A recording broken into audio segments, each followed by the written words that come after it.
ลิปให้นะในคลิปเบาลีอืมเป็นบริธามเจ้าบ้องถาม เป็นธามมาจากไหนนะเพิ่นถามว่าอันเฮ็ดจังไดผู้ใหญ่เพิ่นคือได้มาถ่ายรูปได้คลิปหนูบอกว่าไปขายแล้วเพิ่นก็ถามเรื่องราวที่ว่าอยู่กับไผนี่เราก็เลยบอกว่าอยู่กับน้อง2 คนสาวหลังจากนั้นเพิ่นก็เลยนำมาเนาะโดยนี่แหละชีวิตก็ได้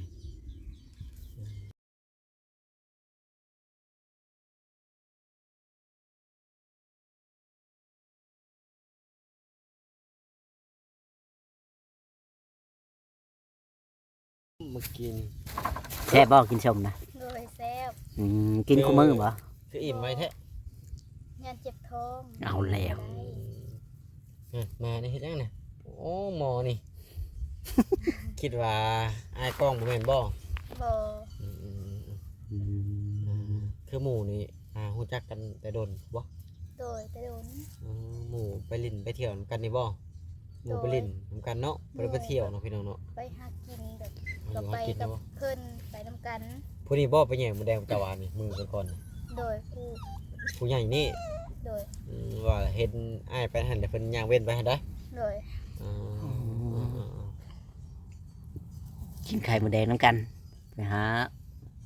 ไข่มดแดงแม่นคือมื้อนี้น่ะบ่ได้ไปเนาะโดยถ้าไปก็ได้อยู่มื้อละ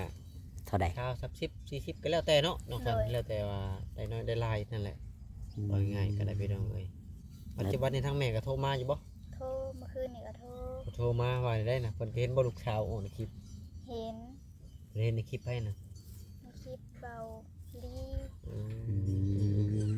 เพิ่นบ่ได้ถามเจ้าบ่ถามเพิ่นถามมาจากไหนน่ะเพิ่นถามว่าอัน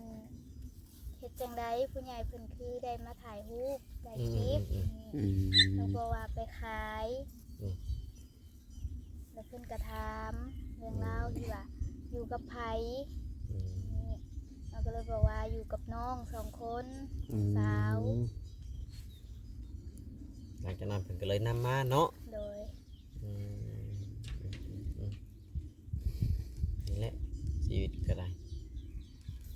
หาเช้ากินค่ำนี่แหละหาไข่มดแดงมันขวัญเราอาจจะเป็นคนขยันได้พี่น้องเอ้ยขยันเป็นเด็กที่สู่ชีวิตคนหนึ่งเพื่อจะได้อย่างหนึ่งก็คือน้องเราแล้วพอจะได้ตู้เย็นหนึ่งก็ไปดำนาบ่จอโดยไปดำนารับจ้างจนเร็วแบบเขาเช่าจ้างจะได้มาแบบเฮ็ดนาเองนอนพุ่นเลยบ่ได้นอนเที่ยวโดยไปหมดครอบครัวนี้โดยเจอครอบครัวโดยแบบน้องผู้ล่าก็บ่ได้ไปกับน้องสาวนะบ่ได้ไปเพิ่นเข้าเรียน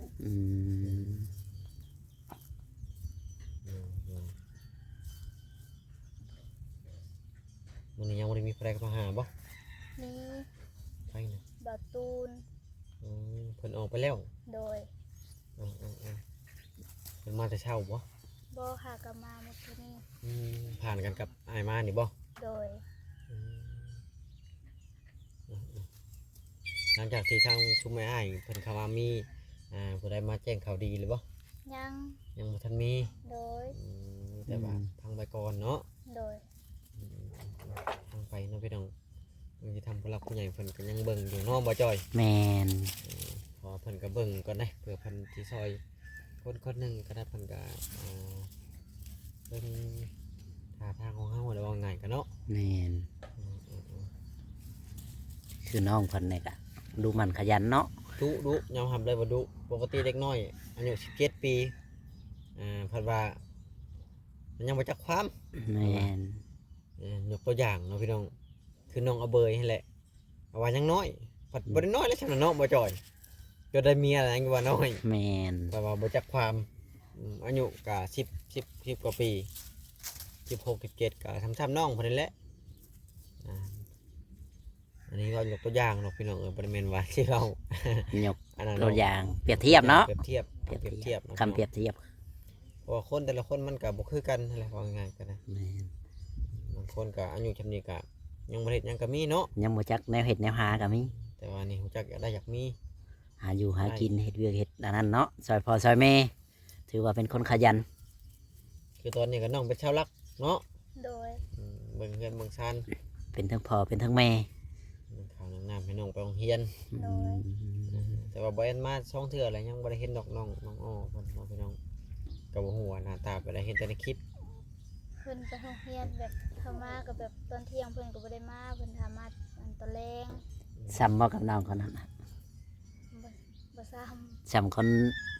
แสดงนะบ่คนน้อยกินนี่นั่งกินชมซ้ำบ่ ำใหญ่กว่าอายุ13 ปีแล้ว 13แล้ว โด โอ้ ยเพิ่นไปเรียนม .1 แล้ว อืม อยู่ม .1 เนาะ โดย เรียนในบ้านนี่บ่ ไปเรียนอยู่บ้านอื่น อยู่พุทธ โดย บ้านไหนนะ บ้านดงนาคามโรงเรียนโคก ลงนะครับ ไกลบ่จังนี่ว่า ไกลเติบเลย แม่นก็ผ่านไปแต่ว่าบ่ได้คอย เฮาบ่ได้สังเกตเฮาก็บ่ฮู้ เลยบ่ฮู้เจ้าก็ไปหาบ่เขียด ไป บ่ได้บ่ พอได้อยู่ อืม ได้บ่หลาย แปล แต่ ว่า ว่าได้หลาย อืม จะให้บ่จอยซื้อเอาเนาะ แปลว่าน้องเพิ่นนี่แบบว่าเสียสละให้น้องได้ทำได้เฮียนทางเอื้อยนี่ออกมาทำมาหากินซอยพ่อซอยแม่เนาะ โดย แบบว่าเสียสละให้น้องอะนะย้อนทำบุมีเนาะ โดย ลำบากคือว่าเนี่ยข้าวน้ำในแต่ละปีก็พออยู่พอกินอยู่บ่ บ่กุ้ม บ่กุ้ม โดย เออต้องได้ซื้อเนาะ โดยได้ซื้อ ได้ซื้อได้หา กิน อืมอืมอื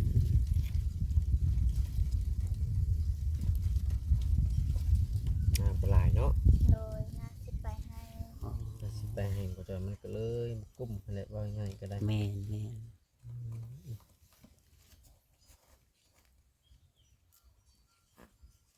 มาอัปเดตทางน้องเพิ่นเฮาก็บ่ได้มีข่าวดีอิหยังมาแจ้งดอกพี่น้องมีแต่ว่า มา เขามา ถ่าย อัปเดตให้พ่อแม่พี่น้อง FC เบิ่งบางทีพ่อแม่พี่น้อง FC อยากซอยนั่นซอยนี่เนาะบ่จอยเนาะ แม่นมาถ่ายให้เพิ่นเบิ่งเนาะ ซอยหยัง ถ่าย ก็ได้ FC เบิ่ง ถ้าว่าเพิ่นมอบหมายงานให้เฮาก็มาตามจุดประสงค์ทางเพิ่นนั่นแหละถ้าว่าเฮาบ่มีหยังเฮาก็มาอัปเดตซื่อๆนี่แหละพี่น้องเนาะอ่า มาเด่นมาถ่ายให้เบิ่งเนาะ ให้ แต่ละ เบิ่งชีวิตประจำวันคันว่าน้องมีเวียกเฮ็ดนั่นเฮ็ดนี่ก็เฮาก็อัปเดตงานเนาะแต่ว่ามันบ่มีในเฮ็ดก็มาทับเล็กๆน้อยๆเฮาก็กลับออกไปเนาะพี่น้องเนาะคือว่าเมื่อกี้นี่ก็เฮ็ดเพิ่นนั่งกินส้มพอดี แม่น มากระทันกับหมู่กับคู่เพิ่นนั่นแหละว่ายังไงก็ได้เจ้าหน้าที่แหละประจอยของข่อยนะ 7 ฮะ17 7 ของข่อยได้ เออ เพราะว่าข่อยหยุดไว้อยู่เทั้งเมื่อกี้นี่เนาะเจ้าเอามาอยู่บ่ของเจ้านี่ฮะ คือเก่า ติด อะ ต่อกัน ต่อกัน ต่อกันคือกันมากับบริมีหยังมาฝากน้องเพิ่นพี่น้องก็ยิเอาเงินให้เพิ่นพอได้ซื้อกระต้มขนมก่อน ชื่อขนมขนมชูน้องกินบ่ ซื้อบักพริกไปงัวก็ได้นะ อืม ว่าง่ายๆก็ได้ แต่ว่าชื่อมาม่าไม่มีเอ้า มึงเขาก็เสียแล้วบ่จอย เงินสี่อะ เจ้าให้ข่อยแล้วบ่กินนี่นะ เอาให้เลยดิ เบิ่งก่อนพี่น้องเอ้ย มาถามก่อน กับบุรงบ่หลายดอกพี่น้องเอ้ยเฮากะให้ซ้ำแห้งเฮามีเนาะพี่น้องเนาะบ่ได้ให้น้องเราไปซื้ออ่า ซื้อนู่นซื้อนี่บ่ ซื้อหยังก็แล้วแต่เนาะพี่น้องเท่าที่มันซื้อได้นั่นแหละ เออ ว่าง่ายก็ได้คันว่าเงินซ้ำนี่สิไปซื้อหลายกว่านี้มันก็จะได้ติดหนี้คน ข่อย เป็นบ่น้องวัน โดย เบิ่งกันได้ เอาน้องล่ะ ขอบใจเด้อ ให้น้องเพิ่นพอเพิ่นได้ซื้อหันซื้อนี่นั่นแหละพี่น้องเอ้ยคันว่าเฮาสิบืดหลายเฮาก็บ่มีแฮงบืดเนาะพี่น้องเฮาก็ใช้ให้ได้ซ้ำแห้งเฮาว่าง่ายก็ได้ เอาล่ะพอได้ซื้อไอ้ก็มีช โดย ำได้ให้ สบืนได้ ชำบืนได้พอได้ซื้อหยังก็แล้วแต่เนาะ ปืนได้สำแห้งรถน้อยเนาะ โดย ยกตัวอย่างว่าเฮาขับรถไทยเพิ่นขับรถรุดเฮาขับรถไทยมันก็สิเร่งเนี่ยแหละคือโดนกับควันดำควันแดงพุ่นแหละ โดย รถรุดมันก็แล่นอืดไปคือเมื่อกี้นี่แหละเพิ่นไปน้องวิ่นไปโดด แม่ อันนี้ความเปรียบเทียบเปรียบเปรือนเนาะพี่น้องเนาะ เพราะว่าเฮาก็บ่มีคำว่าฝากน้องเพิ่นก็เลยให้เพิ่น มีน้ำใจเล็กๆน้อยๆเนาะ มีำใจเนาะ อืม ถ้าถามว่ามาถ่ายน้องเพิ่นได้บ่ก็ได้อยู่ถ่ายสื่อแต่ว่าเฮาอยากให้เราพี่น้องให้ด้วย น้ำจิตน้ำใจเนาะ น้ำใจ อืม นะก็บ่มีแนวเฮ็ดจะเครียดจังก็ได้ให้น้องควันลงไปลอยน้ำให้ FC เบิ่ง ลอยน้ำบ่เป็น บ่เป็นบ่ โดย อืมตึงแห่เป็นบ่ บ่เป็น บ่เป็น โดย เป็นได้ยังคำว่าแดง โดย กับหาเครียด โดย อ่า แต่ละเทื่อนี่ก็บ่ได้คอยอยู่เฮือนเลยเนาะ โดย อ๋อแบบไปหาอยู่หากินแล้วก็มา โดย มาหาของขายเนาะ โดย แต่ละมื้อก็ได้หลายอยู่ปะไปขายแต่ละเทื่อนั่นนะ ได้บางมื้อก็20,000บางมื้อก็40 50 มันแล้วแต่หมานเนาะ โดย ส่วนหลายไปหาอย่างหลายกว่า ไข่มดแดง เอาตึงแล้วบ่ ยัง เอาไปได้เป็นไข่แบบ เข้าไป ข้าวปลายมันนะเนาะ โดย อืมขายกล่องละ10,000บ่ กล่องละ20 อ๋อถ้วยหนึ่งเลยเนาะ โดย ประมาณ ไปหาแถวได้ส่วนหลาย แถวโค